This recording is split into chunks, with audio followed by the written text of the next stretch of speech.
Bonjour à tous, on commence cette revue de presse en Angleterre où les journaux font leur une sur Arsène Wenger.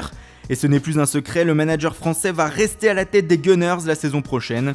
Le Sun nous apprend même qu'il va paraffer aujourd'hui une prolongation de contrat pour les 2 prochaines saisons. Le quotidien qui insiste bien sur le chiffre 2 de sa une, puisqu'au-delà des 2 années supplémentaires, Wenger a obtenu de ses dirigeants l'arrivée de 2 stars cet été. Et toujours selon le Sun, l'Alsacien aurait lâché les noms à la direction du club. Il s'agirait du monégasque Thomas Lemar et de l'Algérien Riyad Mahrez qui a fait part de ses envies de départ auprès de son club de Leicester. On reste outre-Manche où le Sun révèle aussi ce matin une information surprenante. Après le départ de son gardien numéro 2 Begovic à Bournemouth, Chelsea aurait désormais un œil sur le portier du PSG Alphonse Areola. L'ancien Lensois et Bastia deviendrait la doublure de Thibaut Courtois chez les Blues, un rôle qu'il a connu plus ou moins cette saison avec Paris. Les sports français seraient-ils prêts à relever le défi? Affaire à suivre. En Espagne, un autre joueur de Ligue 1 fait la une. Il s'agit du milieu de terrain de Nice, Jean-Michel Seri. Selon Mundo Deportivo, l'Ivoirien aurait été contacté par le FC Barcelone ces derniers jours pour rejoindre la Catalogne cet été. Il resterait désormais au nouvel entraîneur du Barça, Ernesto Valverde, à donner son accord pour que le transfert se fasse. Les Catalans qui ont également d'autres pistes, Hector Bellerin, Marco Verratti ou Gérard Deulofeu sont dans le viseur. Tout comme César Azpilicueta selon Sport. Le latéral de Chelsea serait dans la même situation que Seri selon le quotidien catalan.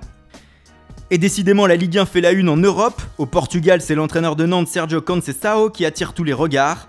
En effet, selon Record et plusieurs journaux portugais, l'ancien joueur de Porto pourrait revenir dans son ancien club pour s'asseoir sur le banc des entraîneurs. Porto d'accord avec Sergio, titre le journal local. Reste désormais à convaincre le président du FC Nantes Valdemar Kita de le lâcher, ce qui ne sera pas une mince affaire même si Conceição a annoncé son envie de partir. En Italie, Tuttosport, via l'interview de l'ancien directeur sportif de l'AS Roma Walter Sabatini, nous apprend que la Juve tient sa première recrue. Les Bianconeri vont recruter l'attaquant phare de la Sampdoria Patrick Schick. Oui, il va aller à la Juve, a dit Sabatini hier. L'ancien Romain, aujourd'hui coordinateur technique de l'Inter Milan, reconnaît que son club n'a pu arracher l'attaquant tchèque aux finalistes de la Ligue des Champions. Enfin, on termine en Turquie où la presse sportive nous régale encore de ses rumeurs les plus folles. Aujourd'hui, Fanatic annonce que le milieu offensif de Manchester City, Samir Nasri, pourrait débarquer à Fenerbahçe.